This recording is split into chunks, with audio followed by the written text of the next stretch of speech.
தமிழ்நாட்டின் ஆளுமை மிக்க அரசியல் கட்சிகளின் வரலாற்று குறித்து நம்ம தொடர்ந்து பேசி வந்துட்டு இருக்கோம். அந்த வகையில விடுதலை சிறுத்தைகளின் கட்சியின் வரலாற்று குறித்து இந்த வீடியோல தெளிவா பார்க்கலாம். நான் உங்கள் சுனில். இது மினி மீடியா வழங்கும் மாய புஸ்தகம்.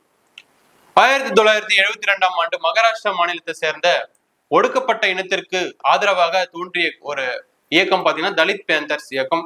அந்த இயக்கத்தின் ஒரு கிளையாக தமிழகத்தின் சேர்ந்த மதுரையில் மலைச்சாமி என்பவர் நியமிக்கப்படுறார் தலைவராக. இயக்கத்தின் முதல் ஒரு முழக்கமானது என்னன்னு பாத்தீங்கன்னா, என்னதான் விடுதலை பெற்றிருந்தாலுமே சாதி ஒழிப்பே மக்கள் விடுதலை என்ற ஒரு முழக்கத்தை முன்வைக்கிறாங்க. இதனால மலைச்சாமிக்கும் மற்றும் அவரை சுற்றிருக்கும் இயக்கத்தின் குழுவினருக்கும் பல்வேறு எதிர்ப்புகள் உருவாகிறது. சமூக விரோதிகளால பல முறை இவர்களுக்கு உயிருக்கே ஆபத்தான ஒரு நிலைக்கு தள்ளப்படுறாங்க. இதன் காரணமாக மலைச்சாமி அவர்கள் சமூக விரோதிகளால 1988ஆம் ஆண்டு மரணிக்கிறார். அவரின் மறைவுக்கு பின்னர் இந்த இயக்கத்தை யார் எடுத்து நடத்துறதுன்னு பாத்தீங்கன்னா, அங்கனூரை சேர்ந்த ஒரு துடிப்பான இளைஞன் திருமாவளவன் அவர்களுக்கு இந்த தலைமை பொறுப்பு உட்படைக்கப்படுகிறது. பின்னர் திருமாவளவன் அவர்கள் இந்த இயக்கத்தின் தலித் பேந்தர்ஸ் என்ற இயக்கத்தின் பெயரை எடுத்துட்டு இவர் விடுதலை சிறுத்தைகள் கட்சி அப்படின்னு தமிழாக்க பெயரை வைக்கிறாரு. அந்த இயக்கத்திற்கு பெயர் வச்சது மட்டுமே இல்லாம இந்த இயக்கத்திற்குன்னு ஒரு கொடி வேணும் அப்படின்னு நினைச்சு நீலம் மற்றும் சிவப்பு நிற கொடியை அறிமுகப்படுத்துறார் திருமாவளவன் அவர்கள். அந்த கொடியானது 1990ஆம் ஆண்டு மதுரையில் ஏற்றப்படுது. சாதி ஒழிப்பே மக்கள் விடுதலை மற்றும் தமிழ் தேசியம் போன்ற பல்வேறு காலகட்டங்களான ஒரு கொள்கையை அறிமுகப்படுத்துறார் திருமாவளவன். இதனால அரசியல் கட்சி மட்டும் இல்லாம சமூக விரோதிகளும் மற்றும் எல்லாருமே இவரை காவலர்கள் அனைவரும் இவரை எதிர்க்கிறாங்க. இவருடைய பேச்சுகள் மற்றும் எல்லாம் பேச்சுகள் இளைஞர்களை வன்முறைக்கு தள்ளுது அப்படின்னு நினைச்சு எல்லாருமே இவர் மேல கடுமையான விமர்சனங்கள்லாம் வைக்கிறாங்க. அந்த விமர்சனங்கள் எல்லாத்தையும் தகர்ந்தெறிஞ்சு திருமாவளவன் அவர்கள் சாதி ஒழிப்பே மக்கள் விடுதலை என்ற முழக்கத்தை மட்டுமே அவர் விடவே இல்லை. எல்லாத்தையுமே அந்த முழக்கத்தை மட்டும் விடாம அவர் பயணிச்சுட்டு இருந்தாரு. அரசியல் கட்சிகள் இவருக்கு ஆதரவு கொடுக்க முன் வரல. பின்னர் திருமாவளவன் அவர்கள் அரசியல் கட்சியை, அதாவது தேர்தல் அரசியலை முற்றிலுமா புறக்கணிக்கணும். அவங்க தேர்தலுக்கு ஓட்டு போடுறாங்க, ஓட்டு வாங்குறாங்க, ஆனாலுமே நம்மளுக்கான ஒரு உரிமையை அவங்க பெற்று தரலையே, அவங்களுக்கு எதுக்கு நம்ம ஓட்டு போடணும் அப்படின்னு ஒரு கருத்து உருவானதுனால தேர்தல் அரசியலை முற்றிலுமே புறக்கணிக்கிறார், முற்றிலுமே நிராகரிக்கிறார், தேர்தலையே நிராகரிக்கிறான் என்றுதான் சொல்லணும். ஒடுக்கப்பட்ட மக்களின் ஓட்டுகள் மட்டுமே வேணும், அவங்களுடைய உரிமையை பெற்று தரத்துக்கு இவங்க அரசியல்வாதிகளுக்கு இல்லையா அப்படின்னு திருமாவளவன் அவர்கள் தேர்தல் அரசியலே புறக்கணிக்கிறார். இவருடைய உரிமை எங்குமே இவர் போராட்டின்னு இருந்தா ஒரு போராட்டம் மட்டும்தான் இவருடைய வாழ்க்கையா ஆகிற ஒரு நிலைமை வருது. அதனால கண்டிப்பா நம்ம தேர்தல் அரசியல்ல பயணிச்சா மட்டும்தான் நமக்கான உரிமையை நாமே பெற்றிருக்க முடியும்.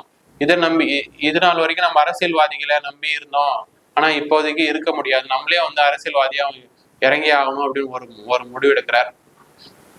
அதனுக்கேற்ப 1999இல் காங்கிரஸில் சேர்ந்த மூத்த தலைவரான மூப்பனார் அவர்களின் தலைமையில் திருமாவளவன் அவர்களுக்கு தொகுதி அளிக்கப்படுது. அதாவது நாடாளுமன்ற தேர்தலில் போட்டியிடுவதற்காக கடலூர் தொகுதியில் திருமாவளவன் அவர்களும் பெரம்பலூர் தொகுதியில் தடா பெரியசாமி அவர்களும் போட்டியிடுறாங்க.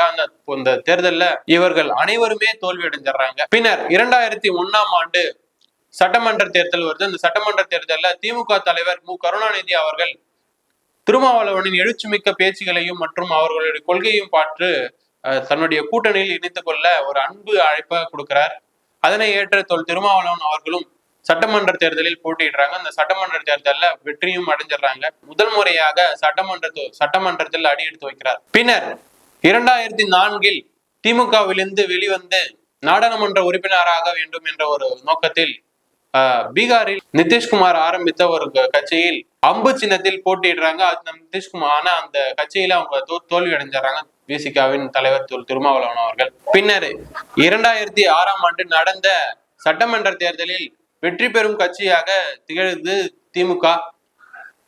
இருந்தாலுமே திமுகவின் தலைவருக்கும் இவருக்கும் ஏற்பட்ட ஒரு தொகுதி முரண்பாடு காரணமாக, தொகுதி பிரிக்கிறதுல ஒரு முரண்பாடு காரணமாக திமுகவிலிருந்து விலகி எதிரணியான அதிமுகவில் தன்னை இணைத்துக் கொண்டு அந்த தேர்தலை சந்திக்கிறாரு. அந்த தேர்தலையுமே அவர் 6 தொகுதிகள் ஒதுக்கப்படுது. அந்த 6 தொகுதிகள்ல 2 தொகுதிகள்ல வெற்றி பெற்றாரு விசிகாவின் உறுப்பினர்கள். அதுல தொகுதியை பாத்தீங்கன்னா கடலூர் சேர்ந்த மங்களூர் தொகுதியும் காட்டுமன்னார் கோயில்ல துரை ரவிக்குமார் அவர்களும் மாபெரும் வெற்றி பெற்றுறாங்க. பின்னர் 2009 நடைபெற்ற நாடாளுமன்ற தேர்தலில் திமுகவை குறித்தும் காங்கிரஸ் கட்சியை குறித்தும் கடுமையாக விமர்சனம் செய்கிறாரு விசிகாவின் தலைவர் தொல் திருமாவளவன். ஏன்னு பாத்தீங்கன்னா, இலங்கை படுகொலை காரணமாக, ஈழத்தமிழர்களின் இலங்கை படுகொலை காரணமாக காங்கிரஸ் ஆட்சியையும் மற்றும் திமுகவின் ஆட்சியையும் கடுமையாக சாடி பேசுறாரு தொல் திருமாவளவன் அவர்கள்.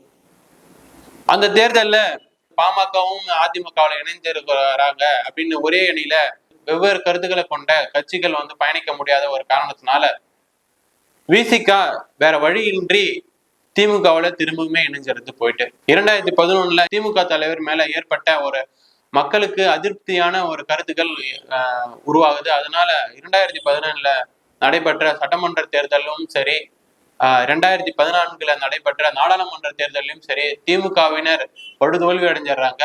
திமுக தோல்வி அடைஞ்சது மட்டும் இல்லாம அவங்களுடைய கூட்டணியை சேர்ந்த விசிகாவினர் மற்றும் பாஜகவின் கூட்டணி அனைத்துமே தோல்வி அடைஞ்சிருது. பின்னர் 2016 தேமுதிக மற்றும் மதிமுக, வைகோவுடைய மதிமுக போன்ற கட்சிகள் கூட்டணி அமைத்து தேமுதிக தலைவர் திரு விஜயகாந்த் அவர்களை முதலமைச்சர் வேட்பாளராக நிறுத்தி போட்டிடுறாங்க. அந்த தேர்தலையுமே ஒரு தொகுதியில கூட அந்த கூட்டணி வெற்றி பெறாம தோல்வி அடைஞ்சிடறாங்க.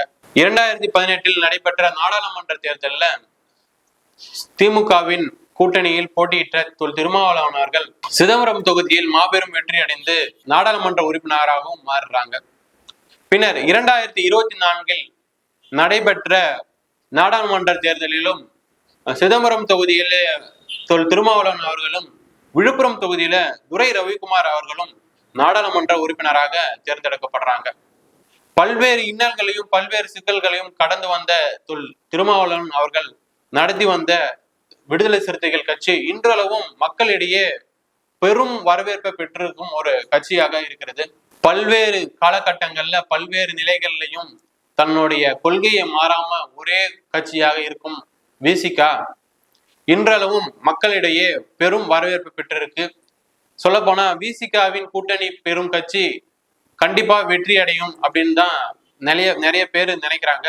விசிக தமிழ்நாட்டுல மட்டும்தான் இருக்கா அந்த கட்சி அப்படின்னு கேட்டீங்கன்னா கண்டிப்பா இல்லை. கேரளாவிலையும் இருக்கு, கர்நாடகாவிலும் இருக்கு, ஆந்திராவிலையும் தொடங்கியதா செயல்படுறாங்க. ஆனா அதற்கான ஒரு முன்னெடுப்புகள் நம்மளுக்கு தரவுகள் நம்ம கிடைக்க பரவாயில்லன்னு தான் சொல்லணும்.